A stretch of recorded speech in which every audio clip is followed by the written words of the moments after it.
chỉ được số bông vội bạc mặt phía ra bà ban mục nhóm nó cứ chỉ rong phân và sám mía bà trong mặt đầm bong bà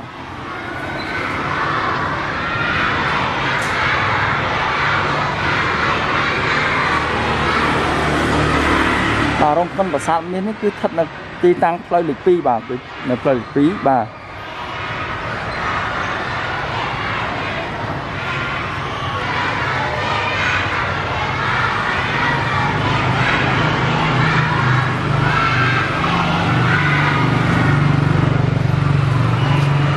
bà trong đây salad này vẫn cứ chia salad bà salad bà thom sắc xa pi nụ bà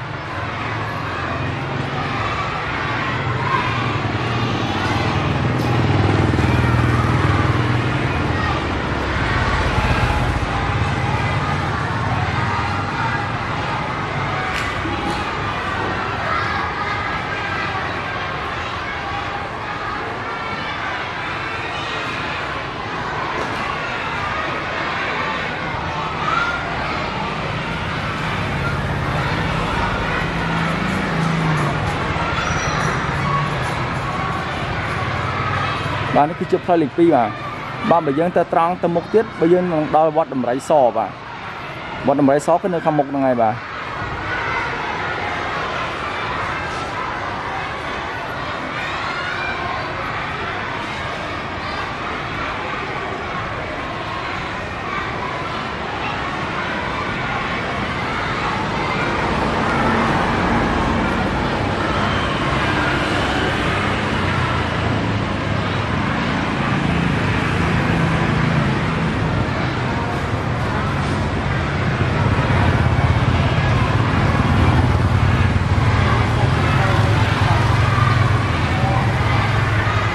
bà lớp trong phơi đầm ná tam Philippines ní rồi trong đầm ná tầm mục mà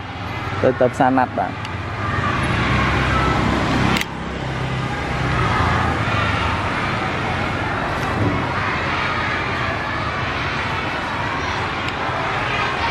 bà smart này mongผมbảy bông phơi mà mong bảy rất bà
bà bông ôn cứ chia rong con bát đầm bong mà rong phim nhấn bát đầm bong mà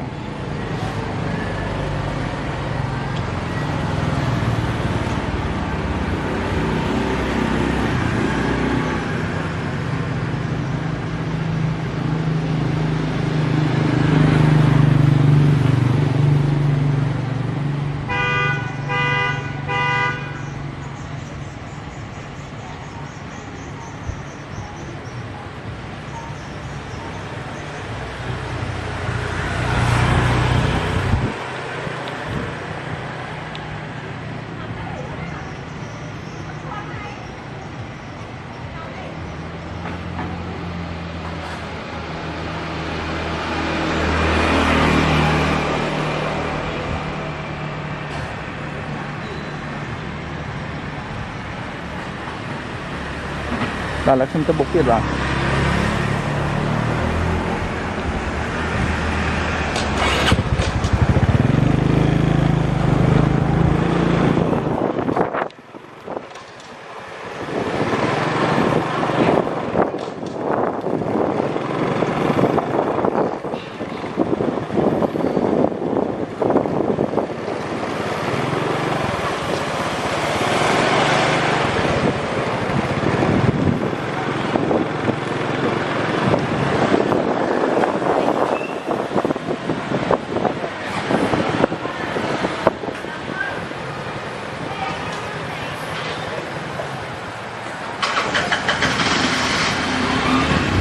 ba bằng một cái kia xả lá chân liên hùa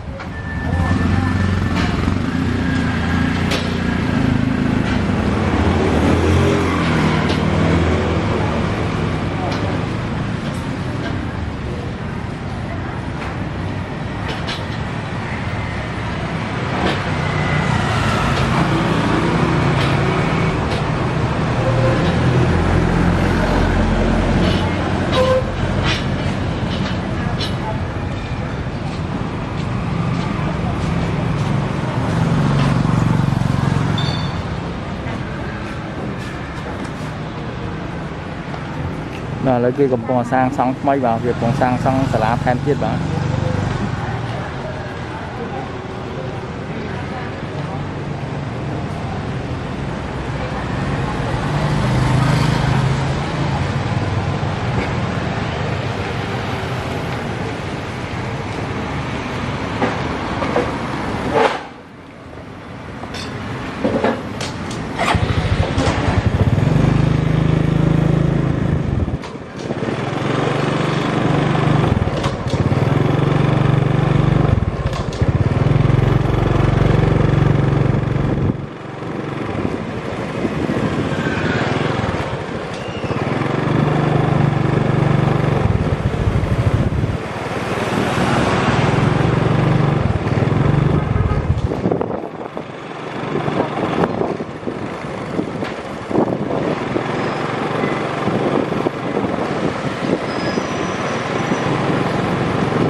ba mình chiếp săn nắp à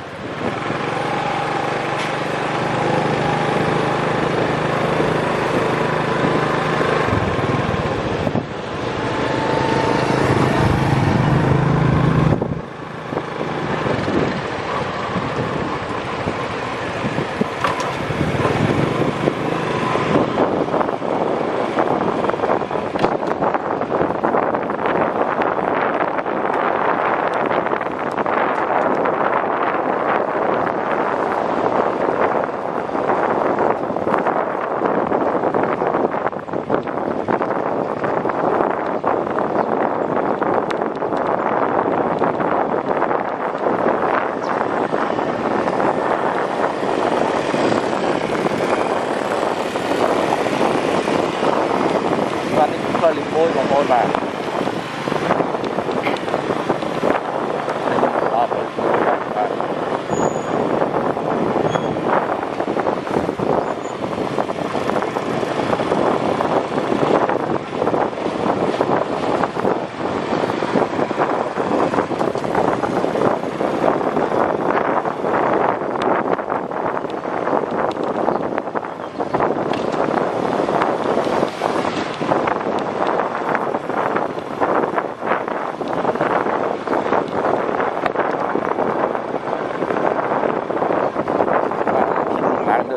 mọt mây mà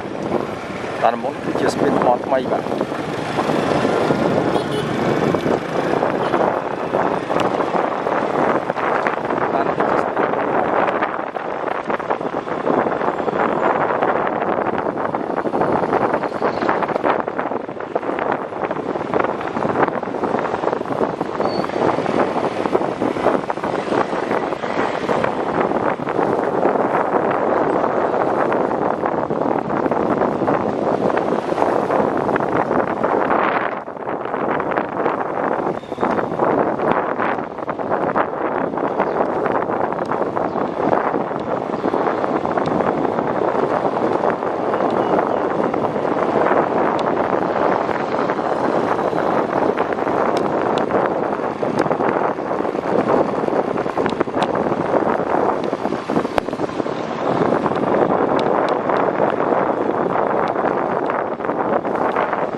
ban này cứ chia san nát ổn mà ban một nhóm đấy cứ chia từng sừng cá hay nâng san nát và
bạn từ một tiết mà thêm từ một tiết mà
và bóng ổn là một nhóm nó cứ chia vọt cần đào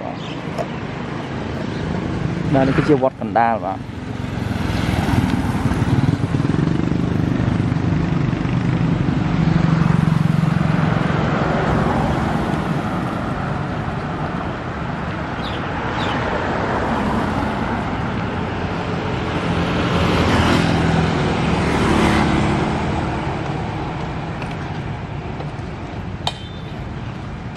là dương từ mởទឹកsang sừng cá bà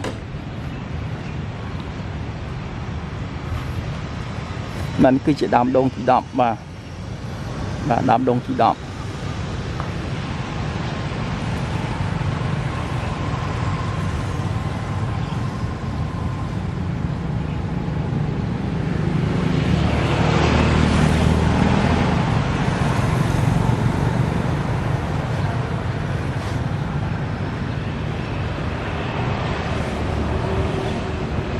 là những cái chiếc tắc sừng không kẹp và sọ hái sọ mình tách bên hái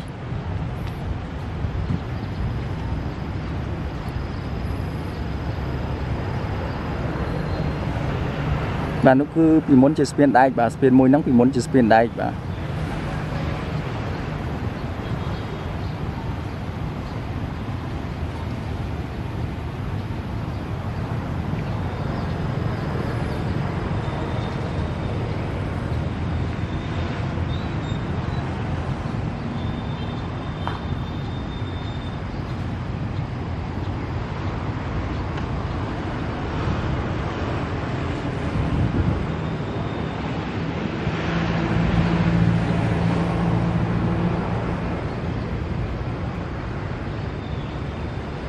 ចឹងវីដេអូខ្ញុំចប់ប៉ុណ្្នឹងហើយបាទសូមអរគុណបងប្អូនបាទដែលបានតាមដានទស្សនាវីដេអូរបស់ខ្ញុំតាំងពីដើមរហូតដល់ចប់បាទបើមានអ្វីគំនិតអ្វីចង់កែកុនបងប្អូនអាចខមមិនមកបានបាទ